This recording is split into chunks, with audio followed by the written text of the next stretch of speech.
What happens when you date someone completely out of your league? I'll tell you exactly what happens. It starts with $500 on a lab table and ends with you questioning everything you thought you knew about yourself. Her name was Serena Calloway, and before that Tuesday afternoon in AP Biology, she had never spoken a single word to me. I mean, not literally. We had shared 3 classes since freshman year: chemistry, world history, and now bio. And in all that time, Serena Calloway had looked through me the way you look through a window. Not at me, through me, like I was just glass. That was fine. I understood the social geography of Jefferson High as well as anyone. Serena lived on a different continent from me, even if we technically walked the same hallways. She drove a pearl-white Mercedes G-Wagon to school every morning. I took the Route 14 bus, the one that smelled like old fast food and always ran 7 minutes late. She sat at the long center table in the cafeteria, surrounded by people who laughed too loudly and wore clothes I'd have to Google. I ate near the vending machines with my best friend Marcus, talking about basketball stats and which college programs were realistic for guys like us. Guys like us. That's how we talked about it. Not bitter, just honest. So when Serena cornered me after 6th period that Tuesday, sliding a folded envelope across the black lab table like we were characters in some spy thriller, my first thought was that I was being filmed. I looked around the classroom. Empty. Mr. Hargrove had left to make copies. The fluorescent lights buzzed overhead. Just us and the faint smell of formaldehyde. "I need you to be my boyfriend," she whispered. "For 3 weeks, maybe 4. I stared at the envelope, then at her, then back at the envelope. "Open it," she said. I did. 5 crisp $100 bills. Used, not sequential, like she'd thought about this. "Serena," I said her name like a question.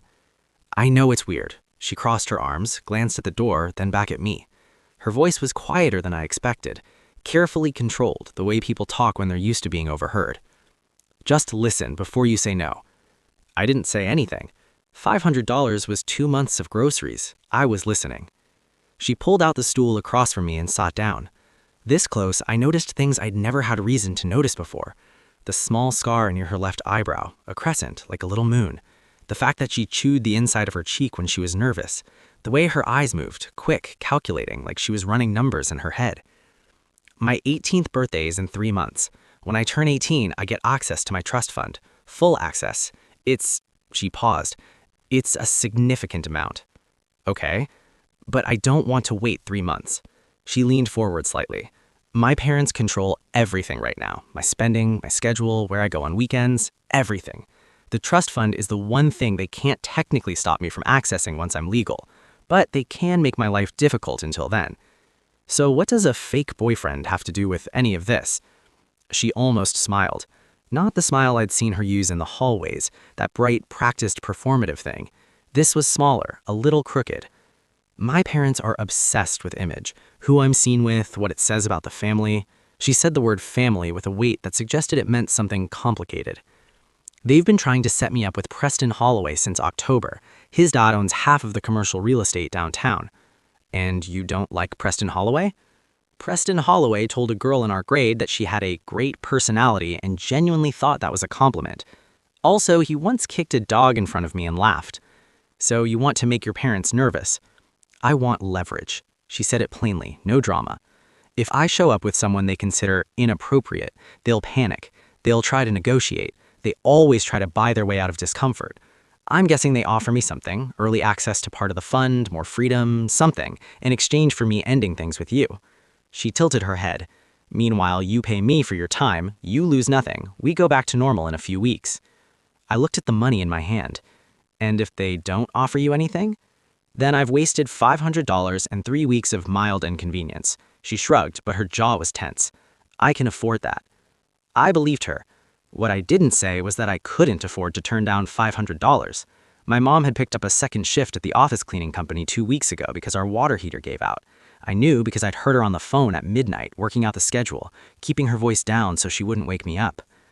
"Okay," I said. Serena blinked. "Just like that? You want me to negotiate?" Most people would have questions. I have questions, but $500 is a strong argument.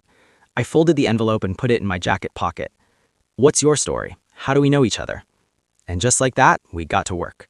My name is Caleb Reyes. I'm 17, I'm a junior, and until that Tuesday in biology class, my most notable quality was that I had a 94% free throw percentage on the JV basketball team. I'm not being self-deprecating. I just know what I am and what I'm not. I'm not the guy who gets noticed. I'm the guy who gets the work done, turns it in on time, and goes home. My mom raised me practical. She raised me to not waste energy wanting things that weren't mine to want. Serena Calloway, with her koi fish fountain and her 6-car driveway and her complicated family, was definitively not mine to want. I told myself that clearly on the morning she picked me up for the first time. She pulled up to my apartment complex at 6:52 a.m. in the G-Wagon, and I watched from the second-floor window for a few seconds before going down. I needed a moment to process the fact that this was happening. My neighbor, Mr. Ellis, was walking his beagle and stopped to stare at the car like it had landed from another planet. I got in. She was wearing a cream-colored sweater and had her hair pulled back, no visible effort. She smelled like something expensive, not perfume exactly, more like clean air and money. "Morning," she said, and pulled out of the lot before I had my seatbelt on. "Morning." I looked around the interior. "How long have you had this car?" "Since I was 16. She said it like it was a normal thing. "My parents gave it to me for my birthday." "Right. You can adjust the seat if you need to." "I'm fine."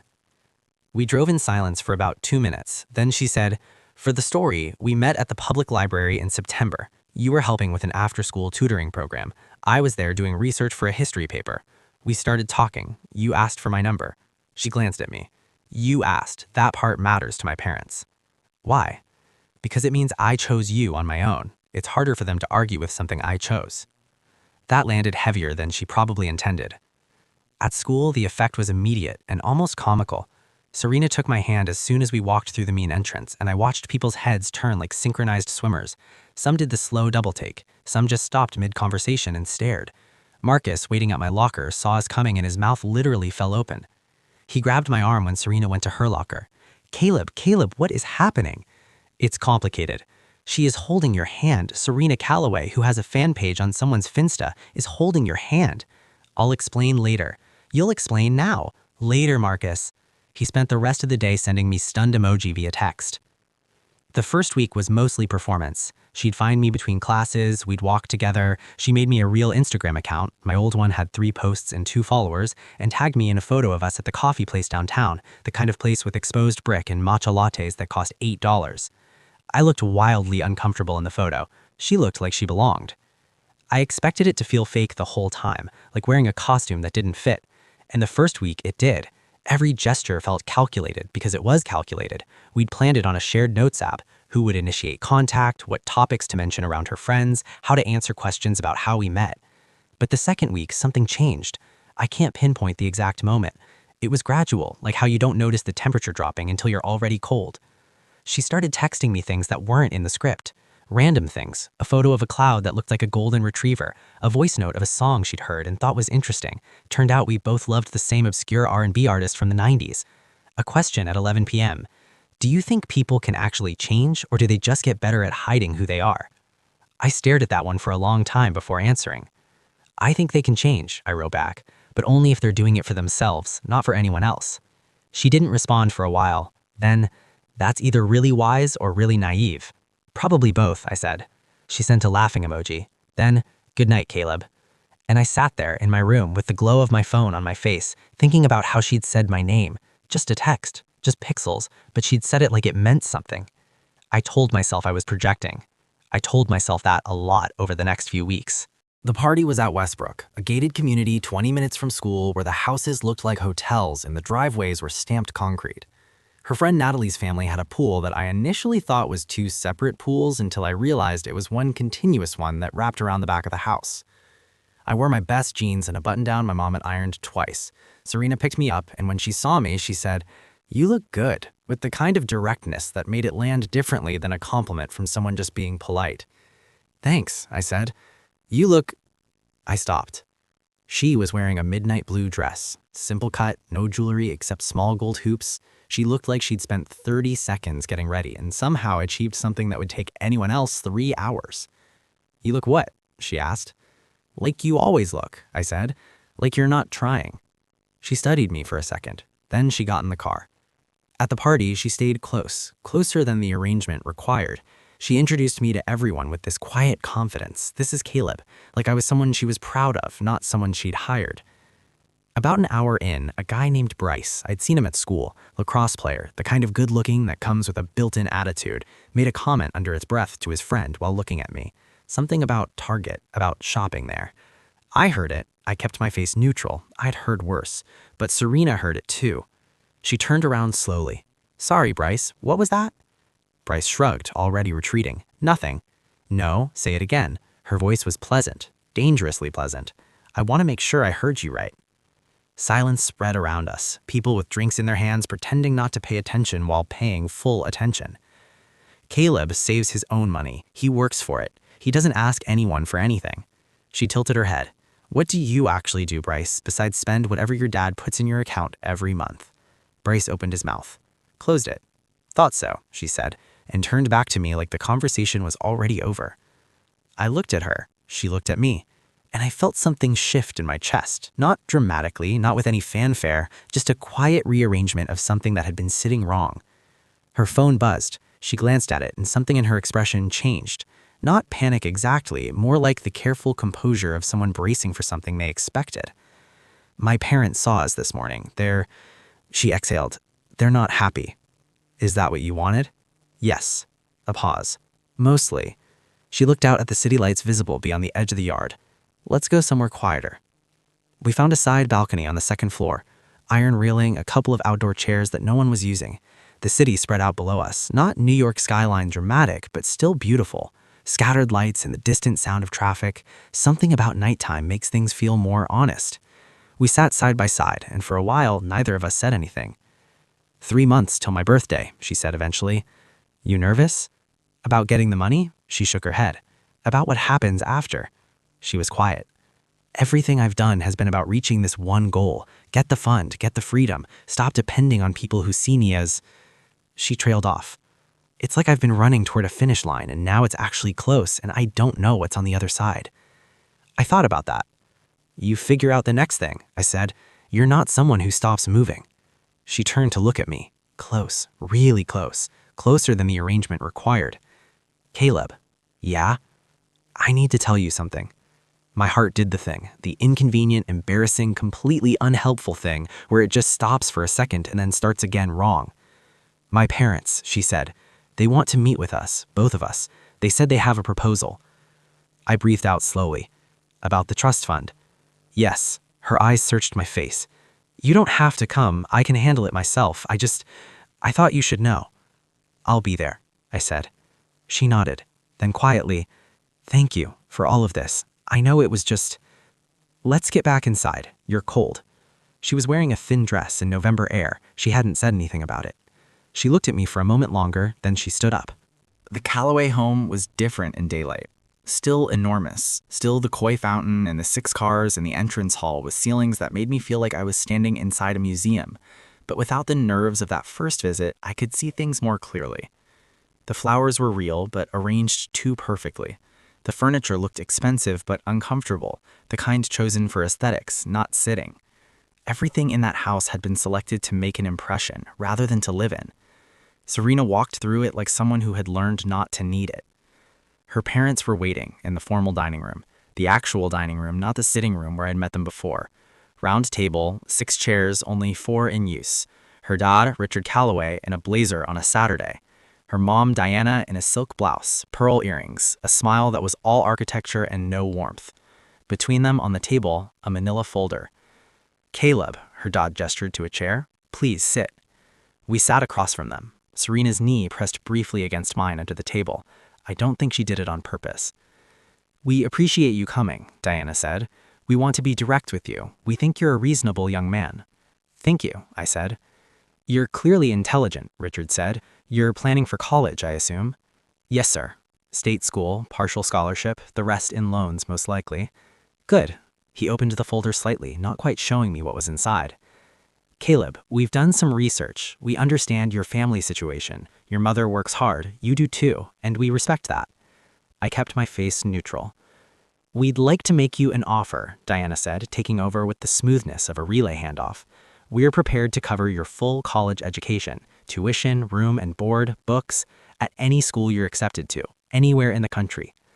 The number they were implying hung in the air, enormous and shapeless. In exchange, Richard said, you end the relationship with Serena, effective today. No contact afterward, a clean break. The room was completely silent. I didn't look at Serena. I knew if I looked at her, I wouldn't be able to think clearly. And for Serena, Diana added, pleasantly, she receives a portion of her trust fund access now, a year early, if she agrees to this. It's a generous amount, more than enough to give her the independence she wants. They had thought of everything. Of course they had. The choice is yours, sweetheart. Diana looked at her daughter. I looked at Serena. She was staring at the table. Her hands were folded in her lap, perfectly still, the way you hold yourself still when you're trying very hard not to show what you're feeling. And I realized something in that moment that I should have admitted to myself weeks ago. This wasn't fake anymore. Maybe it hadn't been for a while. I turned back to her parents. No thank you, I said. Richard blinked. Diana's smile held but stiffened at the corners. I'm sorry, Richard said. The offer, I'm declining it. Silence. Caleb, Diana's voice was gentle but had an edge. I want to make sure you understand what we're offering. This is a full ride, hundreds of thousands of dollars. I understand, and I appreciate it, but I'm not for sale. The words felt strange coming out of my mouth, bold in a way I didn't usually let myself be, but they felt true, more true than anything I'd said in weeks. Serena's head came up. She was looking at me now. With respect, I continued, this isn't a negotiation about me. This is about Serena, and I don't think either of you have actually asked her what she wants. Not about the trust fund, not about her future, not about who she is outside of what you've planned for her. Richard's jaw tightened. We know our daughter. You know the version of her you've decided to see, I said. I don't think that's the same thing. The room was very, very quiet. Diana set her pen down on the table, careful and controlled. Young man, I think you should consider. Mom. Serena's voice was quiet but firm. Everyone looked at her. She uncrossed her hands and placed them flat on the table. I have something to say. Her parents waited. I know why you're doing this, and I know you think you're protecting me. I've always known that. She looked at her father, then her mother, steady. But the thing you're protecting me from is making my own mistakes, and I'm not willing to give that up. She took a breath. I don't want the early fund access, not like this, not as a reward for doing what you want. Diana opened her mouth. I'm not finished, Serena said gently. I love you both. I know that's probably hard to believe given how the past few weeks have gone, but I need you to understand something. I'm going to turn 18 in 3 months, and when I do, my life becomes mine to manage. I'd rather do that with your support. A pause. But I'll do it either way. The clock on the wall ticked. Outside, a bird landed briefly on the windowsill and flew away. Richard Calloway leans back in his chair. For the first time since I'd walked into this house, he looked less like a man conducting a meeting and more like a man who was actually seeing his daughter. The silence stretched. Then he said, We'll need some time to think about this. It wasn't agreement, but it wasn't the end either. Serena nodded once. Take all the time you need. She stood up. I stood up next to her, and we walked out of the dining room together, through the too-perfect living room, past the koi fish in the fountain outside, and into the thin November sunshine.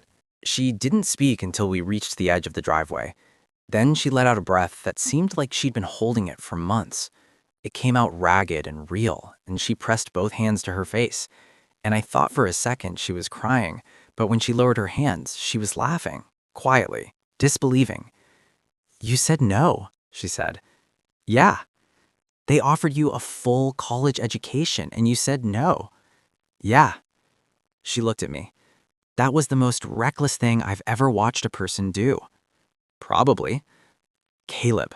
She said my name the way people say something when they're not sure what word comes after it. I should tell you something. Okay. The deal was always fake, she said. That part you knew, but somewhere around the second week, I stopped thinking of it that way. She looked down at her hands. I've been scared to say that because I hired you. I literally paid you. And that makes this whole thing weird and complicated, and I don't know how you even... Serena! How you could even want to... Serena! She stopped. I gave the $500 back, I said. She stared at me. When? I put it in your backpack 3 weeks ago, in the front pocket. Her mouth opened. I didn't even notice. She blinked. Why didn't you say anything? Because I didn't want you to think I needed you to do something about it. I looked out at the quiet street. I didn't want there to be a transaction between us anymore. I just wanted there to be us. She was quiet for a long moment. Then she stepped forward and took my hand. Not the way she had for the cameras or her parents or the hallways of Jefferson High, just her hand in mine. For the record, she said, you are not out of my league. The Mercedes says otherwise. The Mercedes is a car, Caleb. It doesn't say anything. She squeezed my hand. You walked into that room and told my parents that I deserved to be asked what I want. Nobody has ever done that. Her voice was careful. Not once. I didn't have anything to say to that, so I just held her hand. We stood there in the November cold while the koi fish circled in the fountain, and somewhere inside the house, her parents were doing the difficult work of reconsidering things they thought were settled. On Serena's 18th birthday, her parents didn't throw the party they'd planned since she was 14. Instead, the four of us had dinner at a normal restaurant. Not the kind with a dress code, just a good Italian place in the middle of the city with red checkered tablecloths and bread that arrived warm. Richard Calloway ordered the pasta and looked mildly embarrassed by how much he enjoyed it. Diana spent most of dinner asking me about school, actual questions, not interview questions, and seemed genuinely interested in the answer when I told her I was looking at engineering programs. It wasn't a transformation. It wasn't a movie ending where the Ice Queen parents melted into warmth and apology. It was something more real than that. Two people slowly, reluctantly making room for something they hadn't planned for. After dinner, Serena and I walked down to the waterfront. The city lights reflected off the water in long, broken ribbons. She had her coat on and her hair loose, and she turned 18 at 11:47 p.m. while standing next to me, watching a boat move slowly toward the harbor. How does it feel? I asked. She thought about it seriously. Like standing at the beginning of something. She looked sideways. Is that a cliché? A little, but it sounds true. She smiled. It is. I'd gotten into 3 schools by then. One of them was the state engineering program. Solid, affordable, a good fit. Another was a school 3 hours away with a stronger program and a partial scholarship. The third was far, West Coast, excellent and expensive, and recently the subject of a quiet, stilted conversation I'd had with Richard Calloway over the phone, in which he'd said something like, I understand there's a financial component to your college decision. If you'd like to talk through some options as a professional, not a transaction, I'd be open to that. I hadn't given him an answer yet. I was still thinking. Marcus, for what it's worth, had developed a full theory about the entire situation and presented it to me like a dissertation over lunch one day. She always liked you, he said. She just didn't know what to do with it. That's a very generous interpretation. I'm a generous person. He stole a handful of my fries. Also, you're going to marry her. We've been together 4 months. I know what I know. I threw a napkin at him. He laughed. On the waterfront, Serena leaned her head against my shoulder. The boat had reached the harbor and was disappearing into the dark water beyond the lights. Thank you, she said quietly, for not taking the money. Thank you for not letting me. She lifted her head. You didn't stop me. No, I said, but you made it easy to say no. She was quiet for a moment, in that way she had, the real quiet, not the composed quiet, the one where she was actually thinking something through. Then she said, I think we're going to be okay. I looked at the city lights on the water, at the night stretched out in front of us, open and unclaimed. Yeah, I think we are.